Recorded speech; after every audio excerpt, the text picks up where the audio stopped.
One. Hello, everyone. Welcome to the Magnetically Aligned Woman. Walk into your power through self love, self worth, and authenticity. Today, I'm so excited to have Miko Lau.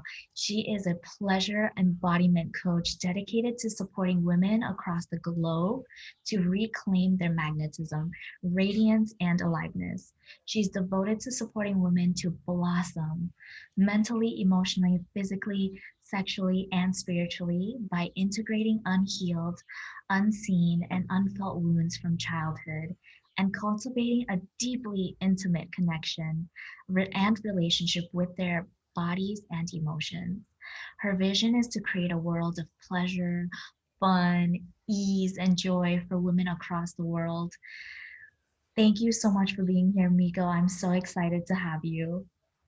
Thank you, Nikki, for that amazing, delicious, juicy intro. And thank you for putting together this amazing series supporting the audience that will be tuning in. And I'm just so honored to be on here today. Oh, I just can't wait to get into it. So, I want to know a little bit about your background and how you got to where you are today. Sure. So, as Nikki just mentioned, my vision is all about supporting women to, in essence, in summary, to reclaim their sexy because our power lies in our sexy, our ultimate wholeness and worthiness really lies in our access to our sexy, our sexual energy, our body, our sensuality. And how I got to where I'm at today, why I'm even doing this work, like who on earth would just decide to do this work, right? I've came a long way. My path was not always like this. I followed that traditional path as an immigrant from Asia to America. Like all I knew my whole life was to work hard, struggle, do well in school, get good grades, go to a good college. And I did all of that. I went to UC Berkeley, graduated a really good GPA, and I was very proud of myself. And I was ready to, go into the real world, get a job, and just start my career path, just like how most of us have really been brought up and raised to believe that's a path, right, to success, to ultimately everything we desire in life. And I bought into that story. I went along with that narrative for a while, but then like right off the bat, I just knew like that's not for me. Like there's always this brewing inside my being, like almost from my stomach area. Like I'm meant for something so much greater that I can never get out of a job. And every day I showed up to work, I was just feeling that tightness on my chest, like I'm not supposed to be here. And then like I thought, okay, I'll just find another job. So I went back to the to indeed.com. I went back to, searching for jobs. And I just remember like literally nothing I found on the job listing. Like it just nothing gave me that sense of aliveness, nothing like gave me that feeling in my heart that this is it. And I was just miserable. Like that was a really low point in my life. And I was constantly seeking happiness and joy from things like Tinder. I was like looking for messages from guys. When I get a message on Tinder, I would feel happy. And then like I was just on that cycle of, Tinder, Netflix, sleep, eat, go to work, and life was just miserable. And then like I knew that working for 40 to 50 years of my life only to enjoy life way in the future when I retire, like that never makes sense for me. So fast forward, I jump into entrepreneurship because it just like makes sense for me. Like I opened my entire eyes to a new row of possibilities where hey, I get to make this happen. I get to create abundance by cultivating my gifts, by cultivating what I'm here to share, what I uniquely get to offer. So I went down a path of entrepreneurship, spiritual awakening. I did that for about, 2.5 years. I was doing everything that I knew I could do. I don't know, Nikki, if you can resonate with this. I read the books, I listened to the podcasts, I went to seminars, I did everything, but then nothing was working. You're laughing because you're probably resonating, right? But nothing was working. And was like, what's going on? I'm hustling, I'm putting in the work, but I'm not seeing the money. I'm not seeing the results. I'm just not seeing the results. and I was getting frustrated, and I was becoming this woman that was just not a good person to be around, especially like around my relationships with the people that are closest to me, like my parents. Right, I was being very angry and irritable and was just not a loving person, and I was like preaching work that I was not living. I was being a hypocrite in some sense. And then like eventually I hit this wall and be like, this is not working. I it just set me down a path to trying something totally different. And then one thing lead to another. I started to really understood that the block was in my receiving. I was putting all the work out, but I was not receiving. There was like this massive block to letting things in. It's almost like shopping on Amazon. I place all these orders, all of the packages are waiting outside my door, but I'm not opening the door to let all of the packages in. So that's an analogy that was really describing where I was at. And then as I continued to dive deeper and deeper, I understood that I was operating from a very wounded masculine drive where I was hustling for my work, where my value was dependent on external results. And I was living in the head. I was so disconnected from my body, disconnected from who I was as a woman, the essence of surrender and allowing and receiving. So I took a whole week off, and I'd be like, I'm not gonna hustle this week. I'm just gonna chill. I'm just gonna tap into pleasure. I'm just gonna hang out in nature. I'm gonna play. I'm gonna have fun. And lo and behold, that was the week that I opened the door to my first 10K month in my business. That's Oh, when I opened the door to abundance. And then that really just woke me up to understanding, okay, fast forward. I know I've been going at this. So fast forward, I understood that ultimately what created that hustling for my worth, wounded masculine drive, was because I, at the core of my being, was unworthiness, was shame, was fear, was lack, was scarcity. So no matter how much action I took, it didn't matter. I was going down a path of seeking information, but I was not embodying my transformation. So when everything flipped, when I focus on transformation, what it feels like to embody self-love, to embody safety, to embody wholeness, and learning how to open my gates to receiving, that's when everything shifts. And that's when I realized it's all connected to our sexual energy, which we can talk into later. So long intro. I love that because the what you've mentioned, yeah, I feel connected to that. And I think a lot of women, we feel like we have to keep doing to be worthy, to receive the love, to get the success. Like we have to keep doing and doing and doing and doing, not realizing that our actions are, are linked to like external happiness, but we ourselves internally do not know like exactly what is it that we want to feel from getting those goals, right? Like what's even the point of you wanting more money? What's the point of you wanting to create this lifestyle? It's just, I think if I do that, I will be happy, not Mhm. knowing what happiness actually first feels like from within. Um, and so Yeah. I love that you connected that so what's the word? Just like effortlessly through your story of, first this is what I was going through, into this is what I was actually missing in my life, which is the actual embodiment. Like I need to know what it feels like to be happy. I need to know what it feels like to be safe. And it's funny because recently I've been studying the human design, which says all your creative energy comes from your sacral center. And your sacral center is connected to sexuality, fertility, and all of these things. So I'd love to dive like deep into how that supports you, and how that supports other people into creating the life that they want. Mhm, mm. Yes, I'm already feeling like the energy pulsating within my body just hearing you say that, because that is the key that I've only very recently came to piece together, like the link between our intention, our vision, our ambitions, our goals to the manifestation, to the creation of it. That's the link. It's that creation energy, the bridge. Without accessing that, then how can you turn your ideas into fruition, right? It's like that potent alchemy, like transmutation of energy that turns, literally, like as a woman in the creation center, a womb, that's what brings something from spirit, a baby's, into physical form. So it's just same as anything else, like turning a intangible idea in the quantum field and creating it into physical human form in the 3D dimension. So it's all about that creation energy. Oh my goodness. So can you share a little bit about like what you personally did? Because I want to know like how that even unfolded for you, right? Like what was the process that you went through?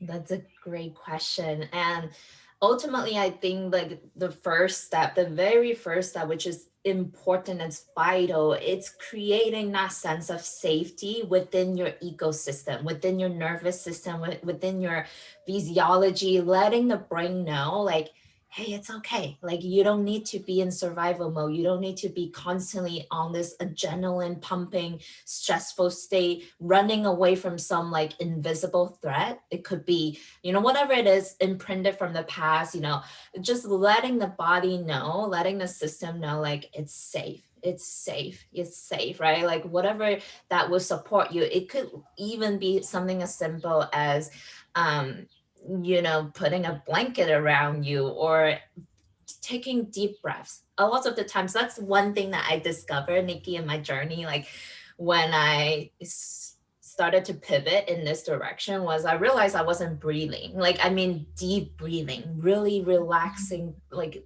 deep breaths in and out, where I'm like fully, breathing. I was shallow breathing. It was constantly like this, right? It was like always this tension.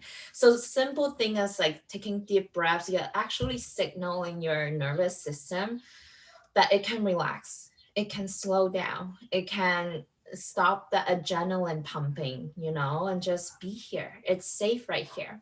And then that's the first step. And then the second step, it's all about, we get to cultivate a relationship with the body. For me, I was living in the head up. I was not connected down here.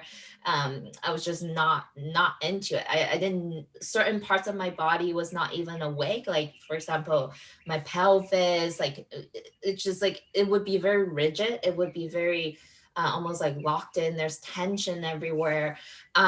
So obviously we want to take it slow. We don't want to go right to the areas that may hold a lot of trauma for women listening, right? Sexual abuse, like childhood abuse, physical abuse. Like, don't go directly to the area that may be, triggering. Start small. Start like cultivating sensations within your body by touching your hands or feeling what you're sitting on right now. Just awakening your five senses, like intentionally taking a cup of warm tea and sit outside the sun and just feel the sun on your skin. Just like you want to awaken your relationship between your cortical mind with the body sensation, so that you have that bridge to start opening up a channel to release some of the imprints of the trauma that may be lodged in some sort of your body.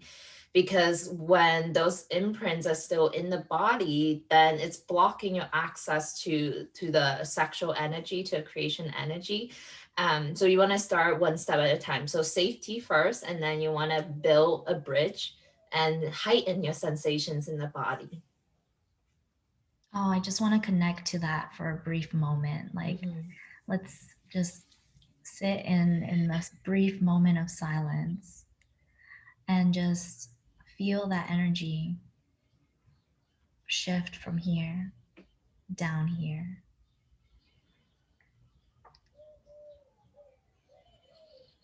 Beautiful. Thank you for sharing that. And something really important, because I want to understand more about like how do people even get to the state of such fear, and outside like disconnect from their body.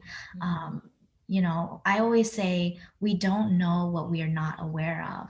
So this is creating awareness as to like, why do we even have these disconnections in the first place? Like, where does that stem from?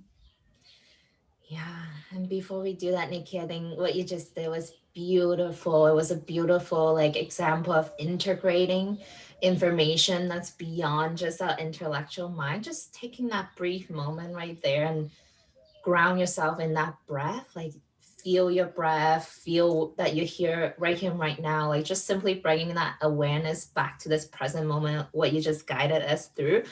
That was a powerful embodiment of the information. Letting the information sink into your body versus just sitting up here. And it's so easy for us to do when we're constantly like soaking in so much information. We're constantly thinking, okay, what's next? What's next? What's in the future? Like, and then there's no time at all for it to integrate. So thank you for that.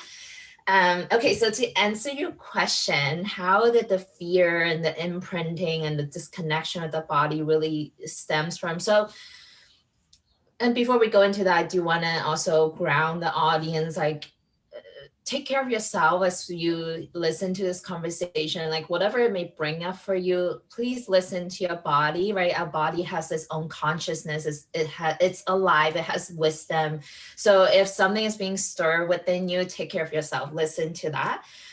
Because what we're about to talk about can be triggering, right? The disconnection that starts for some of us women, men, can be anybody, usually has to do with some sort of trauma from the past, from our childhood, that was either way too painful, it hasn't been integrated, it hasn't been looked at, it hasn't been processed or healed of some sort. So the body sometimes it can, because it was so traumatic, it can just shut down and dissociate. And so that we go numb in certain areas of our body so that we don't have to feel it, we don't have to look at it. So it's almost like if I'm not feeling it, then it doesn't exist, but it's still in our body, it's still it's still there, but our mind doesn't know. So, and we also tend to like live up here so that we can avoid the painful sensation, the painful emotions that get stirred up in the body.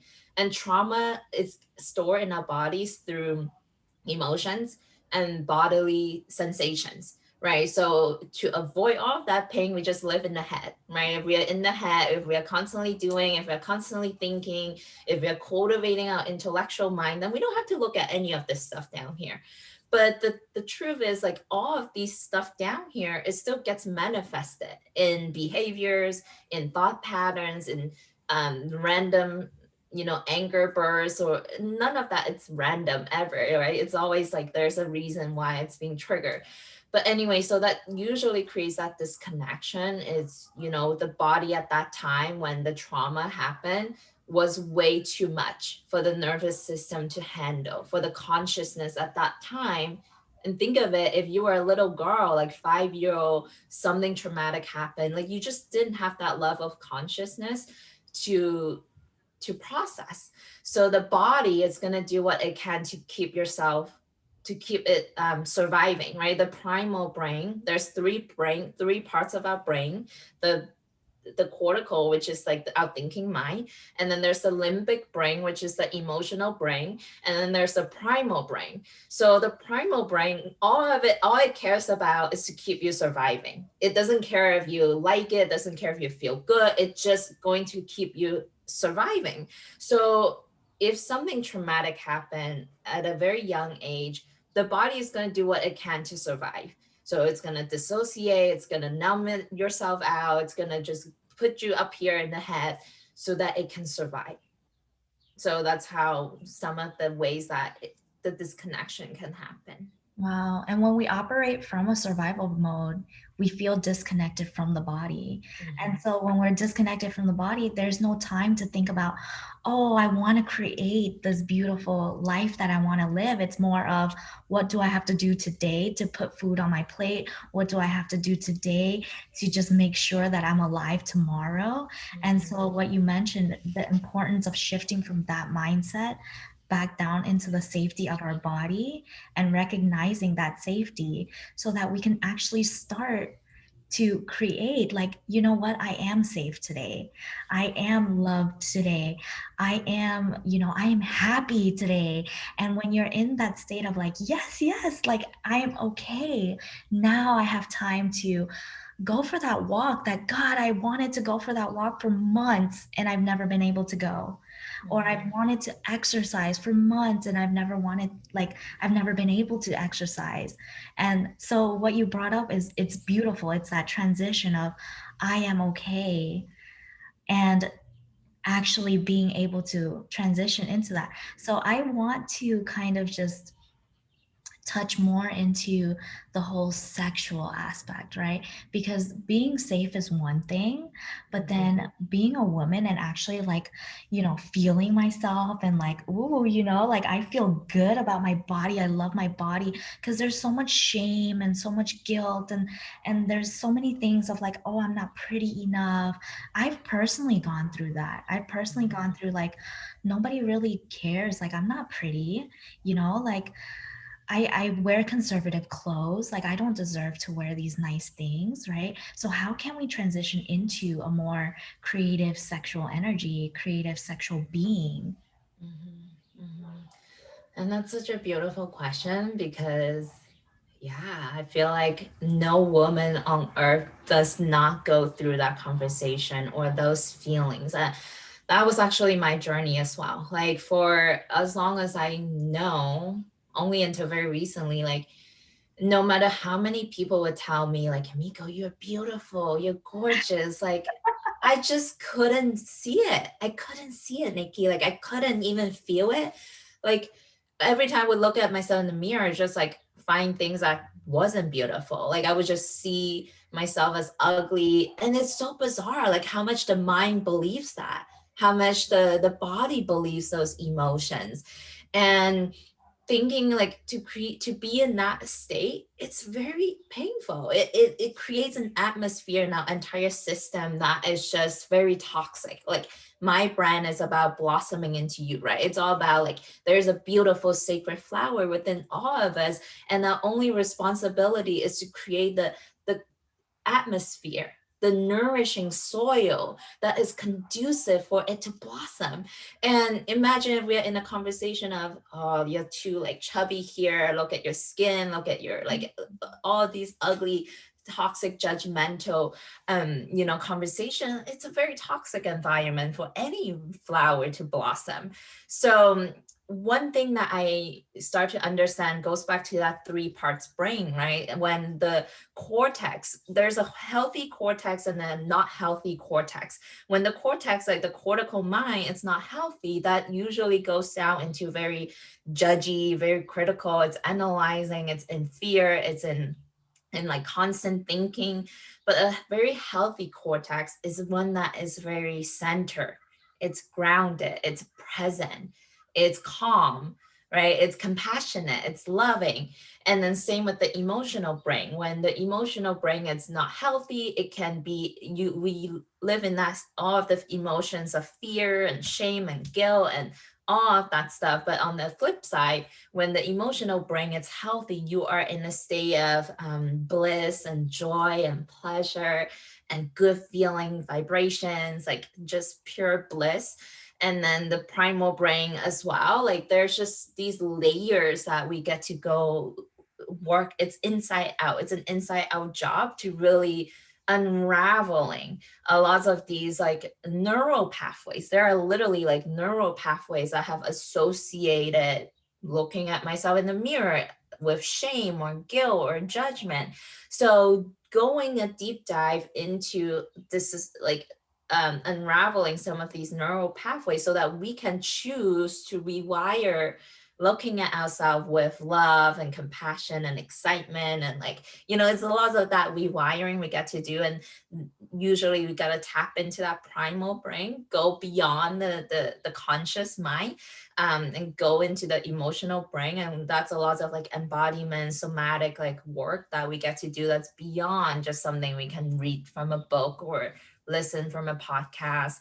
And that comes down to sexual energy, right? Like why I love working in this space is for me too, like in my experience, when I tap into the highest state of joy and bliss and pleasure and all of the goodness of that is available for us here to experience, I experience that at the height of my arousal, right? At the height of my pleasure. And to experience an orgasm, for example, requires components that are like surrender. You got to drop out of your cortical control. You got to be in your body. You got to be so aware of where the energy is flowing, that expansion of pleasure within your body. Like a lot of these skills needed to experience an orgasm is the skills that you also get to have to heal, to tap into your primal brain, your emotional brain. So it's like it goes hand in hand. When we can experience an orgasm, we can experience deep healing and transformation. I love that you mentioned that. And it's so funny because like just the other day, my one of my coaches, she said, you know, when women experience orgasms, we are actually creating more energy. And so when you are in that state, you just like you'd wake up and you want to do all of these things and you know, you're in flow. And then she made fun of the guys. She said when men orgasm, that's it. Like their energy is like and I was like, oh my God. And that's the creation. That's like the beauty of being a woman is that you get to experience this pleasure. And then that becomes incredibly expansive, where you can use that energy to do more in life, to just Mhm, enjoy that pleasure, that bliss that you were mentioning. mhm. Um, Thank you for sharing that, Miko. That's beautiful. Yeah, it's almost like you become so masterful at navigating and channeling your own potent energy force, your life force, right? And utilizing that not only to, and to me, like that sexual pleasure, that orgasmic experience is, it's a fuel, it's a nourishment for my body, for my soul, for my mind. And it just like puts you in that such an amazing energy, naturally healing, like naturally rejuvenating. And that's something that we all have access to. Like that's the beauty and the magic of it all. Like we all have access to that, right? God gave us these amazing capacity to experience pleasure, not for nothing. Like there is a reason for that. And it's just like we are so shamed by culture. Like this is ancestral repression and judging and shaming of like pleasure is not okay, you know, it's sinful to relax or whatever it is, so that we bought into this narrative of like that's not for me. Like I even that's even my conversation, and I know some women that in my circle that they think it's okay if they can orgasm, they think it's okay if they haven't experienced pleasure. Like that's how much we have bought into the narrative that it's okay. Like the pleasure and our sexual, you know, relationship with ourselves is such a vital part of our experience as a woman, as a human, you know, alone. And if we are disconnected from this core part of ourselves, then you can never ever feel whole. Like on a body sensation level, you can just never embody wholeness if a key part of you is missing. Like it just doesn't work. And on top of that, like there's so much more by society too, whereas like men hold the power, right? Like when they're done, and that's it. Mhm, And women are just like, well, what about me? And it just became a cultural kind of norm of, well, I guess I don't get that kind of pleasure and maybe I don't deserve that kind of pleasure. And so when you mentioned, you know, it is our birthright, like we get to feel these for a reason, right? It's there for a reason. That yeah. is so powerful to recognize and to stand in your power and say, you know what? No, like I do deserve that. Yes, and Nikki, thanks for bringing that up because again, this is connected. When we, the more we unlock these like trauma and repression around our sexuality, instantly we unlock the layers of repression as well from all other aspects of our power, access to our power. Because that same concept, just like how, you know, let's say in the bedroom, if a man is done, if we are living based on the male's narrative, the patriarchal idea of what is a sexual experience should be like, what orgasm should be like, once the man is done, the woman should be done too, right? Like that ultimately comes down to us not owning like, hey, I deserve this, I Mm. get to have this, I'm worthy to receive, I get to be worshiped, I get to be honored, I get to be celebrated by my partner, right? It's not just one direction, which I'm so familiar with, like on my journey. I used to be that woman that put the man on a pedestal. I would please him, I would be like, okay, you good, are you feeling it? Like, and I would not express what I needed, I would not express what I desire. But that came down to that receiving, like, am I deserving, am I worthy to receive? So if you can shift that whole narrative around your sexuality, and you can be in your power, you can request, like, this is what I desire, this is what I need, and feel absolutely no shame in receiving that from your partner, that same skill gets translated across in all other aspects of your life. Like, I'm worthy of receiving tremendous abundance, I'm worthy of receiving time off, like whatever that is the same seed in your being that we get to transform, and we get to do it in a fun way, right? Oh my goodness. That is deep and it is beautiful and it is powerful. And my last question to you today is what does, magnetically aligned mean for you? Mm, I love that question. So, what's coming up for me is that in full alignment between my intuition, my third eye, right? My higher, like, access to consciousness, with my heart chakra, my ability to love, to give and receive love, and with my pussy, right? It's like this, alignment between these three. Yeah, so it goes both direction. My sexual energy can pulsate, it's the source of everything, the creation, my life force, my vibrancy, my aliveness, and it can fuel my heart, it can expand my magnetism, like the frequency that comes from the heart. It's like, what, 100, I don't know the exact number, it's a lot more magnetic than the frequency that emanates from the brain, right? So it is the heart that magnetize what I intentionally, like, decide this is what I'm going to create with my mind, with my third eye, right? So, and then the sexual energy continue to feel up here, and then again it goes back down, right? It's the intuition, my highest state of consciousness fuels my heart, and it fuels my sexual energy. So it's this, like, uh, deep alignment between all these three parts of myself. And it's also, like, connected to the sexual sacral space, is like connected to my primal brain, my heart is connected to my emotional brain, and here is obviously the cortex. So having that alignment, so you are in support of yourself, you're not at war with yourself in any way, like your emotion, your thoughts, your potent creation energy is all in alignment in support of what you're creating, what you're intending to manifest. So that once you set the intention, you just let that magnetism to draw in everything that you need, the circumstances, the people, the resources, the synchronicities, so that you can use your potent creation energy to turn an idea into full fruition. Beautiful. Thank you for sharing that. I feel so connected. And before we end today, I actually did have one more question. Sure. We Can you share with us your top three tips for women who are on this journey, where they can begin? Top three tips. Okay. So, number one, I would really, like, empower and encourage, like, anyone listening to be a hell yes to receive support.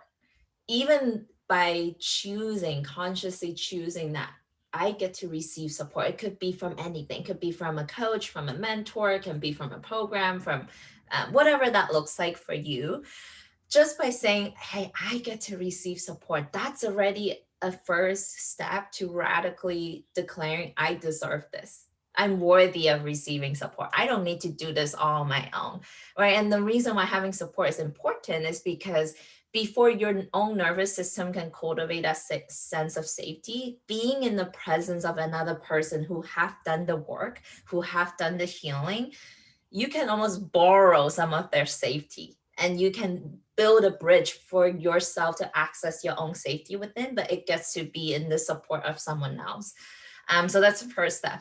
And then the second step, I would just say, like, have fun, like play, be a queen of play, be a goddess of play. And ultimately, like, all you have is this moment, like, where are we really trying to get to? Where are we trying to rush to? Like, where is that end destination? There's no end destination. The end destination is now, right? So play, whatever it is you're going through right now, even if you're in the conversation of, oh, I got to heal myself, everything that Nikki and Miko talked about today, I got to do this. Like, no, you don't need to fix anything that's broken, but you get to be in fun, exciting discovery of what to uncover and what to reclaim within you. But it's a fun journey. It's not something that it's very like something is wrong with you gotta fix you. So get rid of that conversation.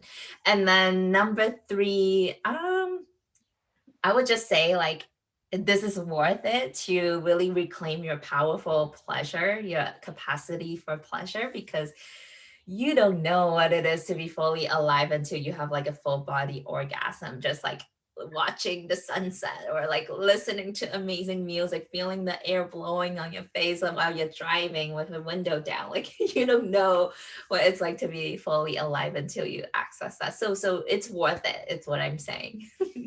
That is so beautiful. Oh, and that message of, you're not broken, you're exactly where you need to be, and allowing yourself to play resonates so strongly because oftentimes, like, we think like, okay, we need to fix ourselves first and then we get to be happy. It's like, no, you get to be happy and the healing comes along with it. Yeah. Yes. And I know you have something really special for everyone who is listening with us today. Can you share that? Sure. Yeah. So I'm offering anyone who's resonating with what we just talked about, you feel like you get to have your hell yes vote of radical self love right now and want to receive support. I'm offering a 30 minutes complimentary session with anyone to do some deep diving together to unlock your magnetism, seeing like where maybe you have some blockages right now, and just so you have clarity. And after that conversation, I also send out to every person I connect with like a sacred initiation path, like a PDF really dictating like this is where you're at, this is where you desire to be, and what's in between that, so you know exactly like what's the bridge between point A to point B, and you have clarity. You have a guiding what northern light, northern star to guide you down your path on wherever you desire to go next. Thank you so much, Miko, for being here. Thank you for your generosity and your amazing presence and energy. I already personally feel healed by your Oh. presence. And I'm sure the audience can feel this too. And for everybody who is watching, please stay tuned for the next episode. We are so excited to have you and to walk with you through this journey. And yeah, and that is, and we can't wait to see you. Bye.